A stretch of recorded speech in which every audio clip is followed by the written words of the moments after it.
ಬಹುನಿರೀಕ್ಷಿತ ಕೇಂದ್ರದ ಬಜೆಟ್ ಮಂಡನೆ ಆಗ್ಲಿಕ್ಕಿದೆ. ಏನೇನಿರುತ್ತೆ ಏನೇನಿರಲ್ಲ, ಯಾವ ಮಟ್ಟಿಗೆ ಭರ್ಜರಿ ಗಿಫ್ಟ್ಗಳು ಸಿಗುತ್ತೆ ಅನ್ನುವಂತಹ ಕುತೂಹಲ ಎಲ್ಲರಲ್ಲೂ ಮನೆ ಮಾಡಿದೆ.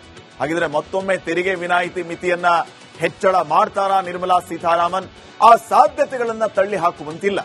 2025-26 ಬಜೆಟ್ನಲ್ಲಿ 12 ಲಕ್ಷದವರೆಗೆ ತೆರಿಗೆ ಮಿತಿಯನ್ನ ನೀಡಲಾಗಿದೆ. ಸೊ ಈ ವರ್ಷ 15 ಲಕ್ಷಕ್ಕೆ ಹೆಚ್ಚಳ ಮಾಡುವ ನಿರೀಕ್ಷೆಯನ್ನ ಮಾಡಲಾಗ್ತಾ ಇದೆ.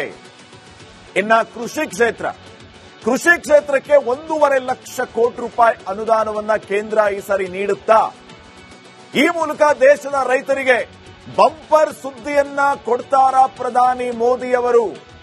ರೈತರು ನಿರೀಕ್ಷೆ ಇಟ್ಕೊಂಡು ಕೂತಿದ್ದಾರೆ, ನೋಡೋಣ ಏನಾಗುತ್ತೆ ಅಂತ. ಇದರ ಜೊತೆಗೆ ಬಹಳ ಮುಖ್ಯವಾದಂತ ವಿಚಾರ ವೀಕ್ಷಕರೇ, ಪಿಎಂ ಕಿಸಾನ್ ಯೋಜನೆ ಅಡಿಯಲ್ಲಿ ಸದ್ಯಕ್ಕೆ ರೈತರಿಗೆ 6,000 ರೂಪಾಯಿ ಹಣ ಜಮೆ ಆಗುತ್ತೆ. ಇನ್ಮುಂದೆ ಅದು 9,000 ರೂಪಾಯಿ ಮಾಡುವ ನಿರೀಕ್ಷೆ ಇದೆ. ಆ ಮೊತ್ತವನ್ನ ಬರೋಬ್ಬರಿ 9,000ಕ್ಕೆ ಏರಿಸುವ ನಿರೀಕ್ಷೆ ಇದೆ. ಈ ಬಾರಿ ರೈಲ್ವೆಗೆ 2.75 ಲಕ್ಷ ಕೋಟಿ ರೂಪಾಯಿಯ ಹಣ ನೀಡ್ತಾರಾ ಪ್ರಧಾನಿ ಮೋದಿ?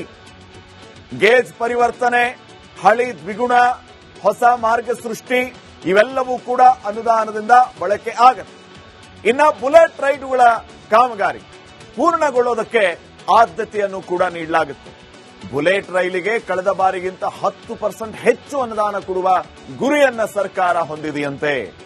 ಇನ್ನ ಆಪರೇಷನ್ ಸಿಂಧೂರ ಯಶಸ್ಸಿನ ಹಿನ್ನೆಲೆ ರಕ್ಷಣೆಗಾಗಿ ಹೆಚ್ಚು ಹಣದ ನಿರೀಕ್ಷೆಯನ್ನ ಮಾಡಲಾಗ್ತಾ ಇದೆ. ಇದು ತೀರಾ ಅಗತ್ಯವೂ ಕೂಡ ಹೌದು. ಮಿಲಿಟರಿ ಪವರ್ಗೆ ಹೆಚ್ಚಿನ ಆದ್ಯತೆಯನ್ನ ಕೊಡಲೇಬೇಕಾದಂತಹ ಪರಿಸ್ಥಿತಿ ಈಗ. ಕಳೆದ ಬಾರಿಗಿಂತ 15% ಹೆಚ್ಚು ಹಣ ಮೀಸಲು ಇನ್ನೂ ಹೆಚ್ಚಿಟ್ಟರೂ ಕೂಡ ಏನ್ ತೊಂದರೆ ಇಲ್ಲ. ಯಾಕಂದ್ರೆ ವಾತಾವರಣ ಹೇಗಿದೆ ಈಗ, ಸುತ್ತಲೂ ಶತ್ರುಗಳು, ಯಾವಾಗ ಬೇಕಾದ್ರೂ ಯುದ್ಧದ ವಾತಾವರಣ.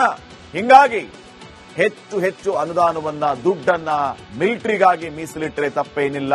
ಅಂದ್ರೆ 2 ಲಕ್ಷ ಕೋಟಿಗೂ ಹೆಚ್ಚು ಅನುದಾನದ ನಿರೀಕ್ಷೆಯನ್ನ ಈಗ ಶಸ್ತ್ರಾಸ್ತ್ರ ಪಡೆ, ಮಿಲಿಟರಿ ಪಡೆ ಮಾಡ್ತಾ ಇದೆ. ಅದರಲ್ಲೂ ದೇಸಿ ಶಸ್ತ್ರಾಸ್ತ್ರ ತಯಾರಿ, ಡ್ರೋನ್ ತಂತ್ರಜ್ಞಾನಕ್ಕೆ ಆದ್ಯತೆ ಕೊಡುವ ಕೆಲಸಕ್ಕೆ ಕೇಂದ್ರ ಮುಂದಾಗ್ತಾ ಇದೆ.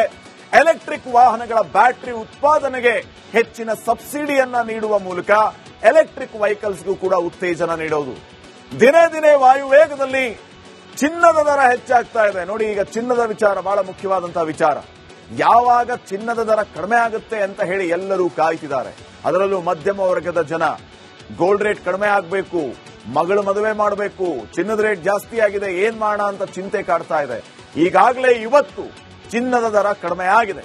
ನಾಳೆ ಬಜೆಟ್ ಮಂಡನೆ ಮಾಡಿದ ಬಳಿಕ ಇನ್ನಷ್ಟು ಚಿನ್ನದ ದರ ಕಡಿಮೆಯಾಗುವ ನಿರೀಕ್ಷೆ ಇದೆ.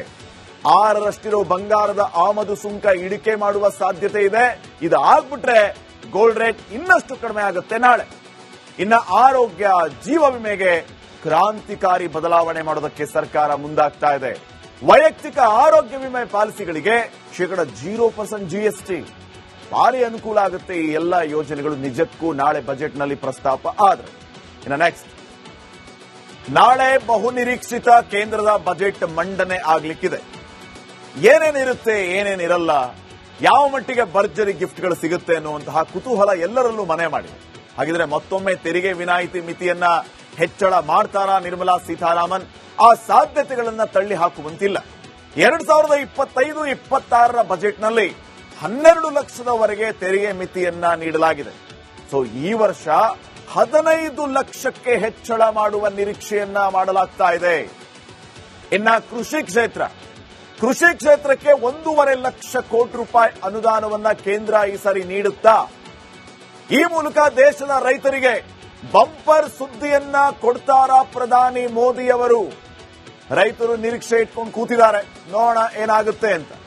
ಇದರ ಜೊತೆಗೆ ಬಹಳ ಮುಖ್ಯವಾದಂತ ವಿಚಾರ ವೀಕ್ಷಕರೇ, ಪಿಎಂ ಕಿಸಾನ್ ಯೋಜನೆ ಅಡಿಯಲ್ಲಿ ಸದ್ಯಕ್ಕೆ ರೈತರಿಗೆ 6,000 ರೂಪಾಯಿ ಹಣ ಜಮೆ ಆಗುತ್ತೆ.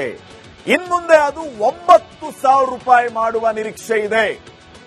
ಆ ಮೊತ್ತವನ್ನ ಬರೋಬ್ಬರಿ 9,000ಕ್ಕೆ ಏರಿಸುವ ನಿರೀಕ್ಷೆ ಇದೆ. ಈ ಬಾರಿ ರೈಲ್ವೆಗೆ 2.75 ಲಕ್ಷ ಕೋಟಿ ರೂಪಾಯಿಯ ಹಣ ನೀಡ್ತಾರಾ ಪ್ರಧಾನಿ ಮೋದಿ? ಗೇಜ್ ಪರಿವರ್ತನೆ, ಹಳಿ ದ್ವಿಗುಣ, ಹೊಸ ಮಾರ್ಗ ಸೃಷ್ಟಿ ಇವೆಲ್ಲವೂ ಕೂಡ ಅನುದಾನದಿಂದ ಬಳಕೆ ಆಗತ್ತೆ.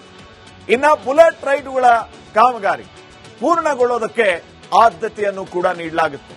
ಬುಲೆಟ್ ರೈಲಿಗೆ ಕಳೆದ ಬಾರಿಗಿಂತ 10% ಹೆಚ್ಚು ಅನುದಾನ ಕೊಡುವ ಗುರಿಯನ್ನ ಸರ್ಕಾರ ಹೊಂದಿದೆಯಂತೆ. ಇನ್ನ ಆಪರೇಷನ್ ಸಿಂಧೂರ ಯಶಸ್ಸಿನ ಹಿನ್ನೆಲೆ ರಕ್ಷಣೆಗಾಗಿ ಹೆಚ್ಚು ಹಣದ ನಿರೀಕ್ಷೆಯನ್ನ ಮಾಡಲಾಗ್ತಾ ಇದೆ.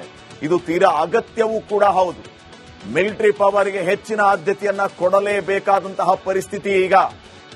ಕಳೆದ ಬಾರಿಗಿಂತ 15% ಹೆಚ್ಚು ಹಣ ಮೀಸಲು ಇನ್ನೂ ಹೆಚ್ಚಿಟ್ಟರೂ ಕೂಡ ಏನ್ ತೊಂದರೆ ಇಲ್ಲ.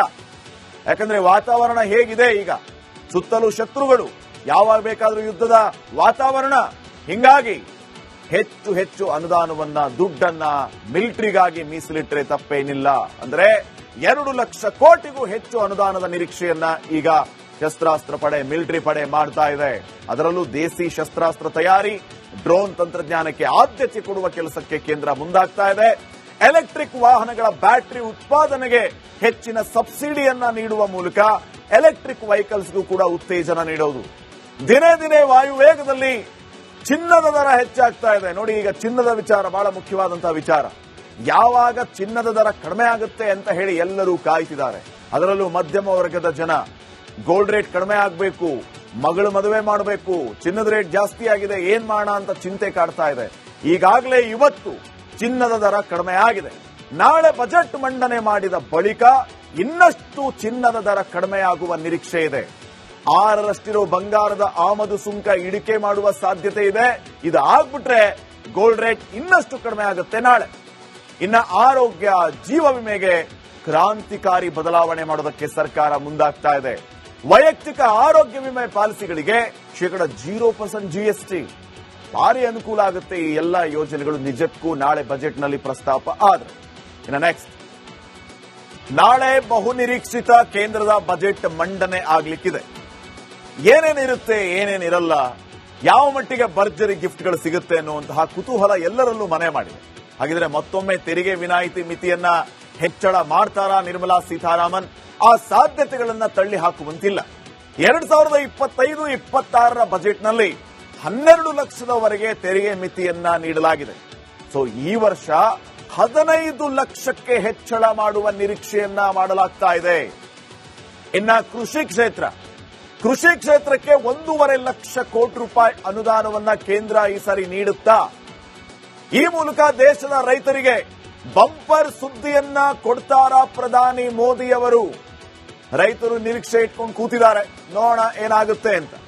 ಇದರ ಜೊತೆಗೆ ಬಹಳ ಮುಖ್ಯವಾದಂತಹ ವಿಚಾರ ವೀಕ್ಷಕರೇ, ಪಿಎಂ ಕಿಸಾನ್ ಯೋಜನೆ ಅಡಿಯಲ್ಲಿ ಸದ್ಯಕ್ಕೆ ರೈತರಿಗೆ 6,000 ರೂಪಾಯಿ ಹಣ ಜಮೆ ಆಗುತ್ತೆ. ಇನ್ಮುಂದೆ ಅದು 9,000 ರೂಪಾಯಿ ಮಾಡುವ ನಿರೀಕ್ಷೆ ಇದೆ.